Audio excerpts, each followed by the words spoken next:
नमस्कार, आप देख रहे हैं यूपी दर्पण न्यूज़ 24। यूपी दर्पण न्यूज़ 24 में आप सभी दर्शकों का स्वागत है। आज के मुख्य समाचार।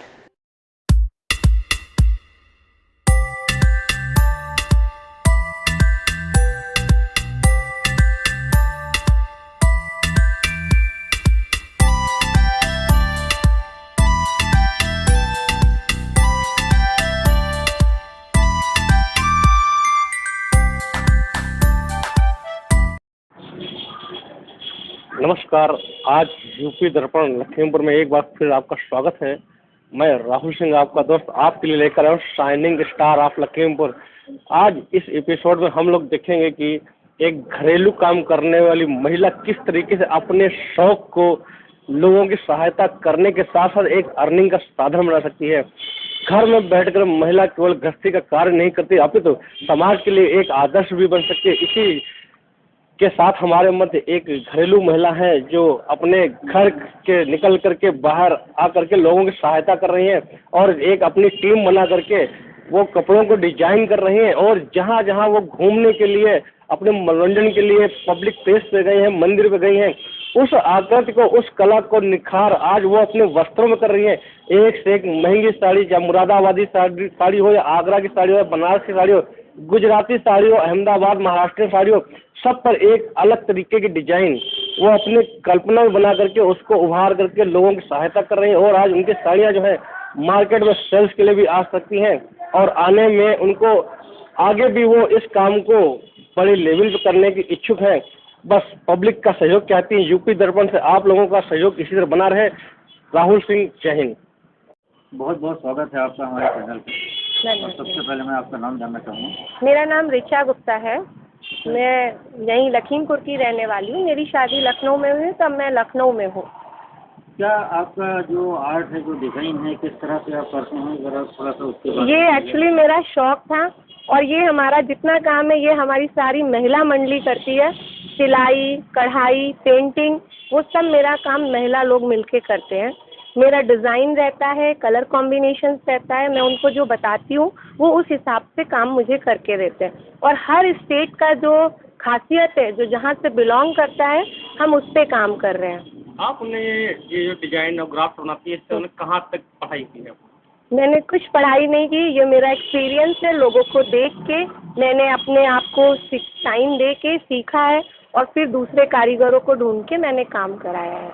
आपने सेल्फ पे कहीं सेल्फ से हाँ किया है, नॉलेज नहीं लिया। मेरे कलर, मुझे फैब्रिक का नॉलेज, ये सब मैंने अपने आप से सीखा है। तो आपने जो अपना शौक था आज उसको आपने बिजनेस का रूप दे दिया है। हाँ, ये आप कह सकते हैं, ये मेरा शौक था। मुझे एक शौक था कि मैं हर स्टेट की साड़ियाँ मेरे पास होनी चाहिए, इसलिए मैंने उस पर काम किया और वो शौक मेरा आज बिजनेस बन गया। क्या आपका जो शौक को आपने बिजनेस का रूप दिया, इसमें आपकी फैमिली का सपोर्ट कहाँ तक रहा? पूरा मेरे फैमिली में मेरे ससुराल पक्ष का और मेरे मायके पक्ष का पूरा सपोर्ट है।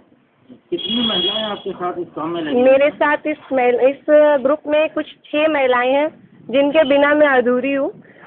जब आप ये काम करती हैं तो क्या थीम आपके दिमाग में होता है कि डिज़ाइन इसको करना है, किस तरह से आप डिज़ाइन करते हैं? मेरा दिमाग में रहता है कि मैं बेस्ट से बेस्ट चीज़ बना के दूँ और कुछ यूनिक जो मार्केट में अवेलेबल ना हो और ऐसी बना के दूँ कि जो मार्केट में जस्ट डबल रेट में, मैं उससे हाफ रेट में अच्छे से अच्छा बना के दूँ। तो मेरी जो चीज़ें हैं वो मार्केट में बहुत हाई प्राइस पे अवेलेबल है। जैसा आपने बताया कि आपने अलग अलग स्टेट का जो स्पेशलिटी है वो आपने डिज़ाइन की है। Yes. इसके पीछे आपकी क्या सोच रही है, क्या दिखाना चाहते हैं आप? मैं दिखाना चाहती हूँ कि अपने देश में हर जगह हुनर है और मैं आज जिनसे जुड़ी हूँ वो सिर्फ और सिर्फ महिलाएं जुड़ी हैं मेरे साथ और वो बहुत खुश है मेरे साथ काम करके कि जो मेरा हुनर घर में बंद था, आज मेरी वजह से वो सब अपने हुनर को एक रूप दे पा रहे हैं। इसमें कितना समय लगता होगा? एक अगर आप कमीज एक बनाएंगे तो उसमें कितना समय लगता है? 40 डेज, 50 डेज हमें चाहिए ही होता है क्योंकि हम रॉ मटेरियल लेते हैं, उन्हें कलर देते हैं, फिर हम डिज़ाइन सेट करते हैं कि इस पर क्या काम जा रहा है, फैब्रिक इसका वजन ले सकता है कि नहीं, उसके अकॉर्डिंग हम काम करके देते हैं। मैं एक चीज़ जानना चाहूँगा, जो डिज़ाइन आप करते हैं उस डिज़ाइन को करने के समय में क्या सोच होती है आपकी? क्या सिंपल डिज़ाइन करते हैं या कुछ अलग हटके आप ऐसा? मेरा कुछ अलग हटके मैं आपको दिखाना चाहूँगी। ये मैंने दक्षिण भारत का एक मंदिर डिज़ाइन किया है। जब भी मैं दक्षिण भारत में घूमने जाती थी, मंदिर को देखती थी, मेरा मन करता था कि मैं कुछ मंदिर अपने डिज़ाइन पे बना के देखूँ। आप इसका काम देखिए, मैंने सारा हैंड वर्क है एंड बारीकी से सारा काम किया गया है। ये दक्षिण का भारत का मंदिर है और ये उसमें जो वहाँ पे दिए प्रज्वलित होते हैं, वैसा हमने उसके स्लिप पे ये बना के दिया है। ये बिल्कुल यूनिक डिज़ाइन है। जब भी मैं दक्षिण भारत का तिरुपति मंदिर, मीनाक्षी टेम्पल देखती थी, तो मुझे ऐसा लगता था कि मैं इसको अपने भारत में कैसे लेके आऊँ। भारत का मंदिर है। मैं जब भी रामेश्वरम और तिरुपति का मंदिर देखती थी, मुझे ऐसा लगता था मैं इसको कुछ तो कैसे तो बनाऊं। तो ये मेरा दक्षिण भारत के मंदिर का लुक दिया है। और ये जो दक्षिण भारत में जो ये दीप प्रज्वलित होते हैं, वहाँ आप देख सकते हैं मंदिरों में ऐसे ही दिए लगाए जाते हैं चेन के साथ, वो मैंने ये बनाए हुए हैं। इसमें किस किस मटेरियल का आपने यूज़ किया? ये सारा मग्गम वर्क और आरी वर्क, इसमें कुंदन, कटदाना, सितारे, इसकी खूबसूरती के लिए हम जो मटेरियल यूज़ कर सकते थे वो किया। कितना समय लगा? ये बनाने में हमें 40 डेज लगे हैं। कितने लोगों ने मिलकर इसको बनाया? मैं डिज़ाइन करती हूँ और मेरा एक कारीगर है जो इसको बनाता है और मटेरियल के अलग है। इसके अलावा भी कोई और डिजाइन है? ये हमारे जैसे आप देखिए, ये उड़ीसा का डिज़ाइन है, इसको पटचित्र बोलते हैं और ये गांव-गांव में बनता है, संबलपुर गांव वगैरह में।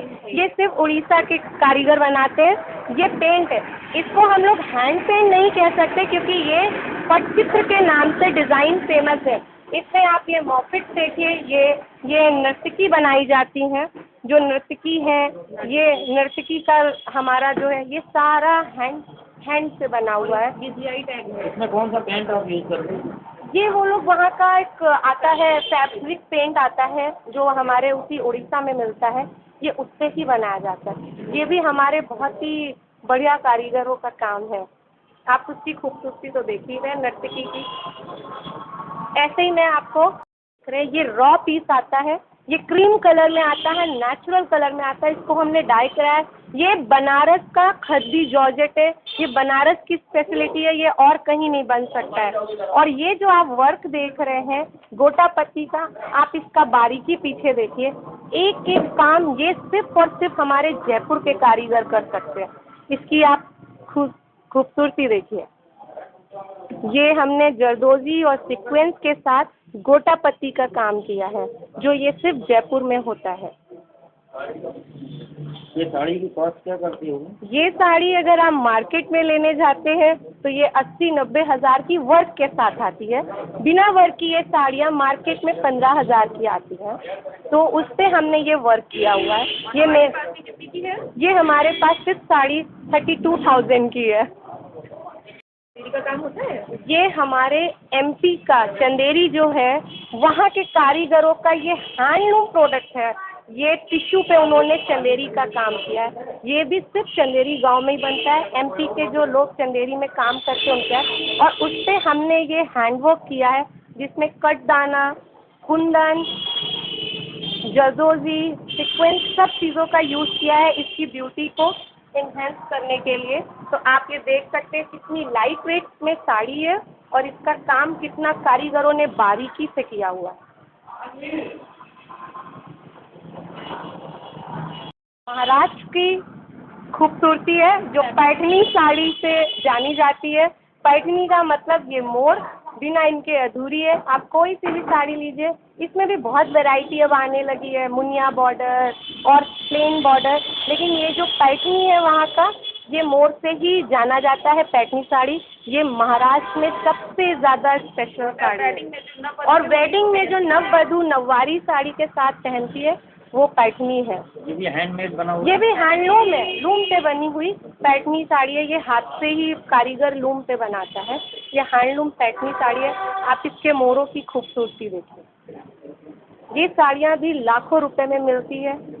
प्योर सिल्क पे ये 20,000 से 15,000 से स्टार्ट होती है और लाखों रुपए तक जाती है साड़ी। गुजरात की साड़ी है जो बहुत ही फेमस है बंदेज में, खद्दी बंदेज साड़ी। ये हमारे जामनगर, अहमदाबाद, ये वहाँ की स्पेशलिटी है। और हमने इसकी खूबसूरती बढ़ाने के लिए इसमें मैंने लखनऊ का जरदोजी फेमस काम किया हुआ है।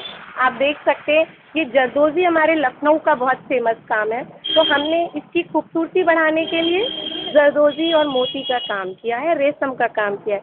ये हमारे गुजरात की स्पेशल खद्दी जॉर्जेट साड़ी है, खद्दी बंदेज जॉर्जेट साड़ी इसको बोल सकते इसको हैं। आप किस तरह बनाते हैं? क्या इसको फ्रेम पे लगाते हैं या इसके लिए इसके लिए हम अड्डा यूज़ करते हैं एम्ब्रॉयडरी करने के लिए, फिर हम उसके अकॉर्डिंग डिज़ाइन सेट करते हैं। अड्डा होता है ट्रेडिशनल जो अड्डा कारीगरों का है, हम उसी पे ये डिज़ाइनिंग सेट करते हैं। इन सबको वर्क करने में हमें कुछ नहीं तो 35-40 डेज आराम से जाते हैं।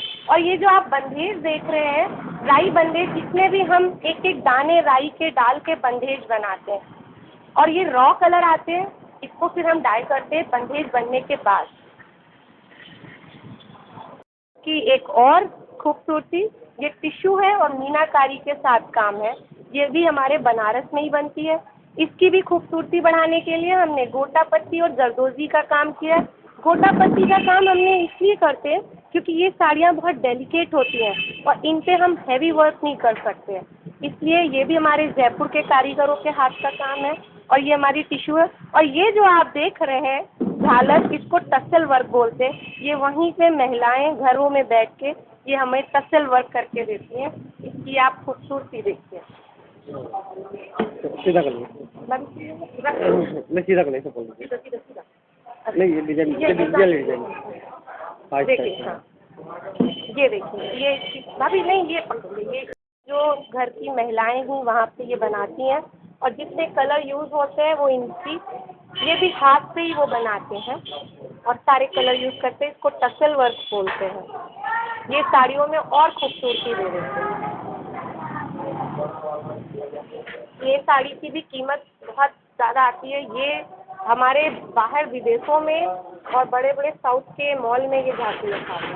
अब मैं आपसे जानना चाहूँगा, ये काम करते हुए कितना समय आपको हो गया, कितने साल का एक्सपीरियंस था? देखिए, पहले मैं अपने लिए करती थी, तो उस हिसाब से देखा जाए मुझे 12 साल इस काम को करते करते हो गया है। बिज़नेस मैंने नहीं किया है, मैं बिज़नेस का नाम नहीं दे सकती हूँ क्योंकि मैं ये सिर्फ जो मेरे साथ महिलाएं जुड़ी हैं उनको सपोर्ट कर रही हूँ कि उनको काम मिलता रहे और उनको कुछ अर्निंग होती रहे और मेरे काम की खूबसूरती बढ़ती जाए। बस हमने 12 सालों से मैं इस काम में जुड़ी हुई हूँ। फैब्रिक का सिलेक्शन आपका होता है, इसके बाद जो कलर कॉम्बिनेशन आप करती हैं वो कैसे, आप कहाँ से आपको आइडिया आता है? वो मेरे पास, जैसे आप लोग किताबें पढ़ते हैं, मेरे पास कलर चार्ट पेपर है। मैं उसको देख देख के कलर्स कॉम्बिनेशन बनाती हूँ, फिर डाई कराती हूँ रॉ पीसेस से एंड फिर वर्क एडजस्ट करती हूँ कि क्या जा रहा है। कभी कभी हम बहुत थक जाते हैं वर्क एडजस्ट करने में कि क्या ऐसा एडजस्ट करें कि साड़ी की खूबसूरती और बढ़ जाए और डैमेज भी ना हो, क्योंकि साड़ी प्योर की होती है, उनकी क्वालिटी बहुत डेलिकेट होती है, हम उस पर बहुत हैवी वर्क नहीं कर सकते हैं। क्या इसमें इसकी कहीं आप एग्जीबिशन वगैरह भी करती हैं, कहीं आपने शोरूम बना के रखा है? नहीं नहीं, एग्जीबिशंस में ही मैं जाती हूँ और वो भी मैंने अभी सिर्फ लखीमपुर में ही किया, बाकी मैं घर से ही काम करती हूँ क्योंकि ये मेरा बिजनेस नहीं है, मेरा शौक है। जो महिलाएं जुड़ी हैं मैं उनको बस प्रमोट करना चाहती हूँ कि वो और काम करें जिससे वो खुश रह सके और उनका मन खुश रहे, क्योंकि कारीगरी तो काम उनका ही है, मेरा सिर्फ और सिर्फ डायरेक्शन रहता है कि मुझे ऐसा चाहिए वैसा चाहिए, मेहनत उनकी रहती है। ऐसा लगा कि हमारा पैसा जा रहा, लॉस जा रहा, या कभी आपने साड़ी निर्माण किया हो, डिजाइन दिया हो, वो आपको पसंद ना आई हो?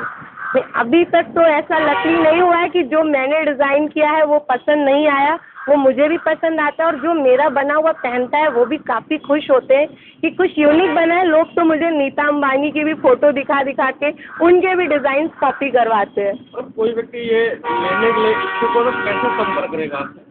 मेरा नंबर है, मैं इंस्टाग्राम पे पेज पे हूँ फ्रांसी डिज़ाइनर स्टूडियो के नाम से, और मैं ऑनलाइन ही काम करती हूँ क्योंकि मेरा सेटअप घर पे कुछ भी नहीं है, कोई हेल्पर नहीं है, ये सारा काम मैं अपने आप पैक करना, कुरियर करना, ये टोटल काम मैं अपने आप करती हूँ क्योंकि मैं अपने शौक को बिजनेस नहीं बनाना चाहती हूँ। पर जो माल सहयोग कर रहे हैं, माल तैयार हो, उसको कहीं ना कहीं तो हेल्प होनी चाहिए, तब तो दूसरे का सहयोग होगा। हाँ, मैं घर बैठे ही करती हूँ, जो भी मुझे ऑनलाइन मिलता है ऑर्डर। फ्यूचर में मैं ज़रूर इसे बड़ा करूँगी क्योंकि अभी मेरे बच्चे छोटे हैं तो मेरा अभी ध्यान अपने बच्चे और परिवार पे, और जो महिलाएं भी जुड़ी हैं वो भी बहुत बिग स्केल पे काम नहीं करना चाहती, क्योंकि वो भी अपने परिवार को पहले प्रायोरिटी देना चाह रही हैं। तो हम लोग मिल के काम कर रहे हैं।